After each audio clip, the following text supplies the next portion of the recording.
Quando eu estava na escola, eu sofri muito bullying. É que desde pequena, desde que eu tinha uns 8 anos, pelo que eu me lembre, eu desenvolvi um problema que eu tinha um cheiro muito forte na axila, sabe? Por mais que eu fizesse tudo que as pessoas me ensinassem, passava limão, lavava o tempo inteiro, não deixava suado, usava desodorante em excesso, nada adiantava, o mau cheiro não passava. Claro que depois de adulta eu fui atrás, descobri que era um problema sim, que necessitava de tratamento, mas enfim. O fato é que os meus pais, eles não faziam nada. Porque quando eu ia reclamar, pai, fulano fez isso comigo, mãe, fulano zombou de mim, ficou fazendo piadinha, até me agredia. O meu pai, ele falava assim, deixa de frescura, menina. Essa geração é fresca demais. Na minha época, todo mundo tinha apelido, todo mundo zoava todo mundo e ninguém sofria por causa disso. Hoje em dia, vocês são frescos demais. Então, com esse pensamento do meu pai, ele e a minha mãe, eles nunca faziam nada para me defender, sabe? Eu tive que aprender a me defender sozinha. Só que antes disso, olha, eu comi um dobrado na mão dos meus colegas. Eles me humilhavam, me zombavam, me faziam chorar. Eu não tinha um amigo sequer na sala. Tinha vez que eles pegavam tão pesado, que eu conversava com Deus e eu falava assim, Deus, por que o Senhor não me leva? É melhor do que eu ficar sofrendo aqui desse jeito. Uma vez mesmo, quando eu estava na 6ª série, antes de eu entrar na sala, eles afastaram as cadeiras tudo para um lado, sabe? Colocou tudo de um lado da sala e deixou uma só no outro lado. E aí nisso, quando eu entrei na sala, eles me pegaram pelo braço, saiu me arrastando, me sentou naquela carteira e começou a gritar, fica aí, sua fedorenta, você tem que sentar aí sozinha, porque ninguém aguenta o seu fedor, sua carnicenta. E começou a zombar e todo mundo a gritar e a rir, e eu comecei a só chorar ali no cantinho, sentada sozinha nessa carteira no outro lado, e não tinha um para me defender, não tinha um no meio daquela turma para falar assim, para gente, isso não tem graça. E nisso, quando a professora entrou na sala e ela me viu chorando daquele jeito, ela perguntou, o que foi, Fernanda? Eu levantei, fui na mesa dela e contei tudo que tinha acontecido.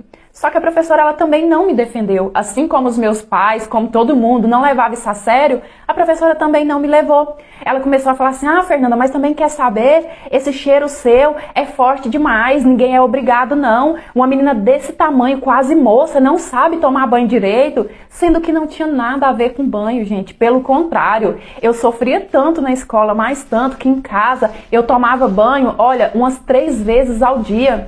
Eu secava minha axila o tempo inteiro, sabe? Pra não deixar molhada, pra ver se não ficava aquele cheiro. Eu esfregava tanto, mais tanto, que diversas vezes eu cheguei a ferir a minha pele da axila. Tudo na tentativa que aquele mau cheiro terminasse, que eu não passasse aquele inferno todo que eu vivia. Então eu comecei a brigar muito na escola, sabe? Eu brigava, eu agredia, eu gritava, eu xingava. Essa era a forma de tentar me defender. E infelizmente foi só assim que as pessoas passaram a me respeitar. Não é respeitar, né? Passou a ter medo, porque eu tava, gente, parecendo um bicho. Quando um colega começava a rir, começava a zombar, eu já ia pra cima mesmo, sabe? E metia a porrada. Teve até um dia que um menino chegou fazendo piadinha da minha cara e eu tava com uma bolsinha de lápis dessa grossura aqui, ó, cheinha de lápis, de corretivo, caneta, a bicha tava até pesada. E nisso ele chegou zoando, fazendo gracinha da minha cara. Eu taquei na testa dele, mas com tanta força que o melado desceu na hora. Deu um corte desse tamanho, sério.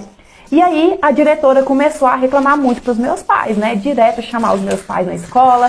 Toda semana eu levava advertência, levava suspensão. E a diretora falando pros meus pais que não me suportava mais, não sabia o que fazia comigo mais.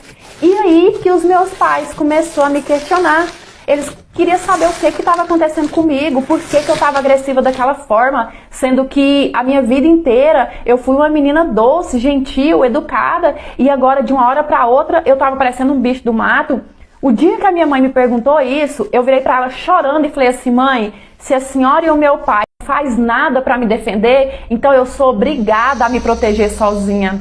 Mas infelizmente nem assim, nem me vendo chorar por causa daquilo, sabe? Por ter que ser violenta para me defender, nem assim os meus pais abriram a cabeça para mudar. para enxergar que bullying não tem nada a ver com brincadeira, que quem faz acha engraçado, mas quem sofre, não tem graça nenhuma. Eu sofri bullying a escola inteira, até no ensino médio, sabe? Nunca parou, mesmo eu daquele jeito, sempre tinha um ou outro que fazia piadinha, que apontava, que cochichava. Até que quando eu tava com 17 anos, eu sozinha, com as minhas próprias pernas, procurei um médico para saber, para fazer exames, e acabei descobrindo que aquilo era um problema de saúde, um distúrbio hormonal, não sei explicar bem. Eu sei que o médico falou que eu tinha que fazer tratamento, porque o problema não era só o mau cheiro. Eu tinha vários outros sintomas que às vezes passava até desapercebido, sabe? Porque o foco era só aquilo, né? Era só o problema que me fazia ser zoada e zombada pelos meus colegas. Eu amo muito os meus pais, de verdade, desejo o melhor pra eles, porque tirando isso, sabe? Esse fato de não me levar a sério, não ir atrás, eles foram sim bons pais pra mim. Mas eu não vou mentir que em relação a isso, eu sou muito sentida com eles. Hoje eu tô com 25 anos e só agora que eu criei coragem para poder ingressar numa faculdade, porque eu tinha tanto trauma, mas tanto trauma de uma sala de aula, que eu não gostava de entrar nem em época de eleição, nem para poder voltar, sabe? Então, hoje o meu recado é primeiro para você que se acha o engraçadinho da turma. Olha, bullying não tem graça. E para vocês, pais, protejam os seus filhos. Fiquem de olho, porque hoje eu superei tudo, mas poderia ter sido diferente. Eu poderia não ter superado e isso teria acarretado problemas graves na minha vida adulta.